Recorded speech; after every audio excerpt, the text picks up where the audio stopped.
રામાયણ છે ને જીવનમાં ઉતારવા જેવી છે. મને તેમ થાય રાવણ ને બધા ગમે કહેતા ભાઈ કે હું રાવણ ને પહેલા પગે લાગુ. બોલો, રામ ને ધક્કો કરાયો, લંકા સુધી આખા કુટુંબ નો ઉદ્ધાર કર્યો. તમારા ઘર સુધી ધક્કો કરાવવો જોઈએ, કરાવો લ્યો. છેલ્લે કુંભકર્ણને જગાડ્યો ને, કુંભકર્ણને માંડ જગાડ્યો. એ કે જાગે જાગા નાશ થઈ ગયો. તો કુંભકર્ણ આમ આખું છોડતો કે મારે જ્યાં જાગવાની જરૂર હતી તારે જાગવાની જરૂર. ઈ કે સલાહ લેવા નથી જગાડ્યો. હવે કે તું એક રહી જતો એટલે જગાડ્યો. સાને માનો કે મોર થાને હું આવું છું, આખી દુનિયાનો બાપો છે આ.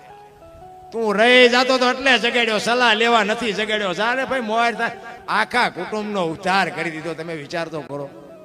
સીતાજીને લેવા આવ્યો ત્યારે માં ભગવતીને માં કીધી છે. માં ને કોઈથી કોઈ પત્ની ન બનાવી શકે. દુનિયા ગમે એ વાત કરતી હોય, મને નથી મગજમાં બેહતી.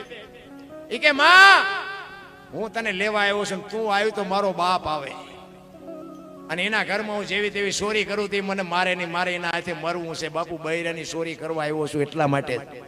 અને લંકામાં સારામાં સારી જગ્યા અશોક વાટિકા એમાં જ રાખ્યા હતા માને. શું કામ? રાવણ ને ખબર હતી કે મેલે લઈ જઈશ તો આ દુનિયા કઈ નું કઈ બાપ છે ને કે વનમાંથી ત્યાં અશોક વનમાં લઈ જવામાં રાવણ ને કોઈ ન રોકી શકે. તો પોતાના મેલે લઈ જાવ રાવણ ને કોણ રોકત? એને ખબર જ હતી કે મારી કઈક વાતો તોય કરે. બોલો, અત્યારે અશોક વાટિકા બાપુ સારામાં સારી જગ્યા હતી ને, અહીંયા માને રાખ્યા હતા. અને ફરતો પેરો રાખ્યો હતો કે આને ઊનો વાહ નો વાય, ધ્યાન રાખજો, આ મારી માં આવી છે ને વેલો મોડો મારો બાપ આવશે. રામ ને બાપુ અહીંયા સુધી ધક્કો કરાયો. રાવણ ની શું વાત કરી. રામ અને રાવણ નું યુદ્ધ થયું ને ત્યારે છેલ્લે વિભીષણ બાપુ ખૂટ્યો. ટૂંકમાં બધાને ખબર છે. એને કીધું કે નાભીમાં બાણ અમૃત છે, બાણ મારો નહીં પડે. એના ઉપરથી આપણે નક્કી થાય કે આપણા ખૂટે ને એટલે આપણો ખૂટદો નીકળે. જો આ રામાયણ કહે છે.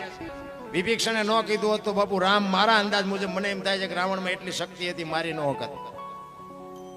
ઈ પડ્યા પછી વિભીષણ, લક્ષ્મણ અને રામ ત્રણે રાવણ પાસે આવે અને રાવણ આમ પડ્યો તો છેલ્લા શ્વાસ હાલતા હતા અને મરક દાંત કાઢતો હતો. રામચંદ્ર વિચાર કરે કે આરો આને ઘડી બે ઘડીમાં વિયો જવાનો ના, કે હજી બાયડો દાંત કાઢે. એટલે રાવણ કહે છે કે પ્રભુ તમે તો બ્રહ્મનો અવતાર છો ને, આ તમે કઈ મને માર્યો એ બહુ મોટું કામ નથી કર્યું. તમને ગમે વ્યામ હોય, આ તો બધો મેં બનાવેલો પ્રોગ્રામ હતો, મારો બનાવેલો પ્રોગ્રામ છે. પણ મારે તમને બે ત્રણ વાતો પૂછવી છે. હું તો હવે ઘડી બે ઘડીનો મહેમાન છું, હું તો જાવ જ છું અને મારે તમારા હાથે મરવાનું.